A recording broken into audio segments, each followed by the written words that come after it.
Today's edition of Taco Tuesday is all about this barbacoa, Central style Mexican barbacoa that I love. But if you want to do it the traditional, authentic way, then you're going to have to dig a pit in your backyard, line it with rocks, build a huge fire, wrap all of the lamb, because that's what's used in Central Mexico, in maguey leaves, the big agave leaves, and then put it, well, it's just this really complicated thing that will take you about 12 hours to make. Now, you can tackle that if you want, or you can do this sort of, well, I'm not going to call it like the cheater version because it's just really good. So you're not really cheating with anything, and we're going to use the slow cooker to do it.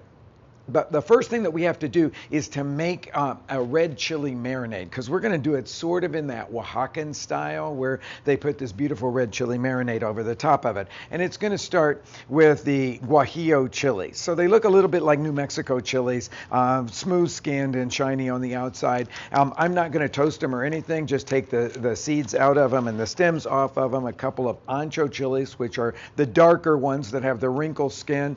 Did the same kind of prep on those. They're a little harder to tear up here. And then I'm going to add some cinnamon to the blender jar with some oregano. Those are going to go in with a little bit of vinegar because this adobo is a vinegar-based marinade.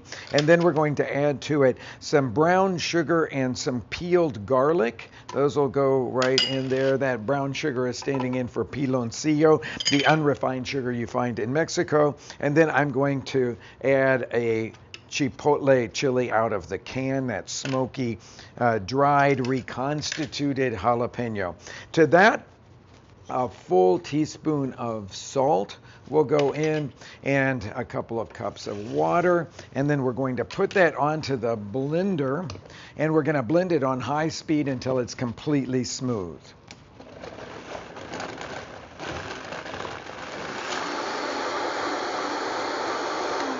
Okay, you can see that it changed colors and, well, there's little tiny flecks of the skin that are in there. Now, here's where we're going to talk about the agave part of a traditional barbacoa. If you live anywhere near a Mexican grocery store, there's a good chance that they will sell the agave leaf, and they'll usually sell it back by the meat department because this is associated with making barbacoa. And even if you're going to do what I'm doing, which is the hurry-up sort of slow cooker version of it that you don't have to dig the pit for, then you could utilize this flavor. Now, this is a very fibrous thing here. You can see that with some effort, you can cut through it. And I would just cut it into chunks like that. I've got a chunk of it over here that I have over a flame because remember that barbacoa is a live fire style of cooking. So the leaf would get charred during the long, slow cooking in the pit in the ground.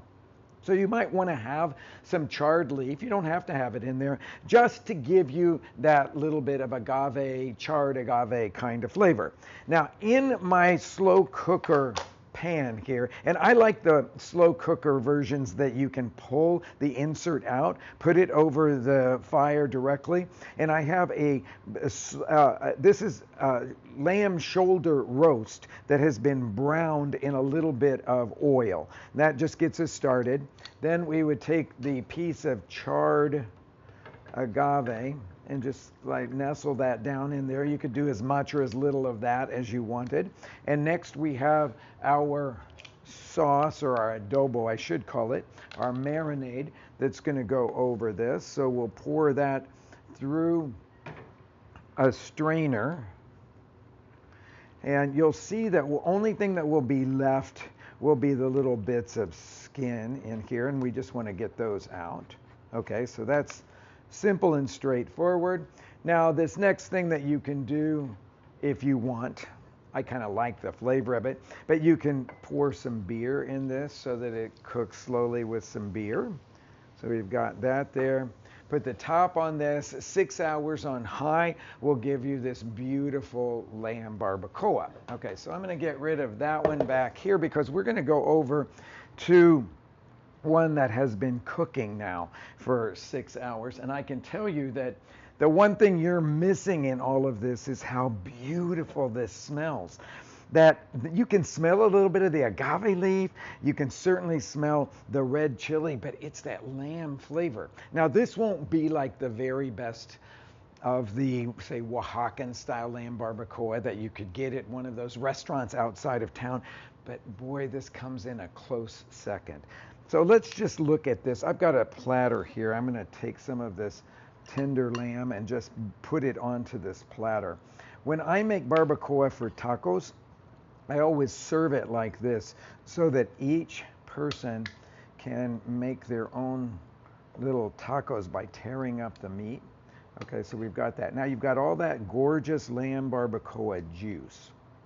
You might want to spoon the fat off the top of it. Oh, look at how beautiful that is. I'm going to just set it right down here in the front. Okay.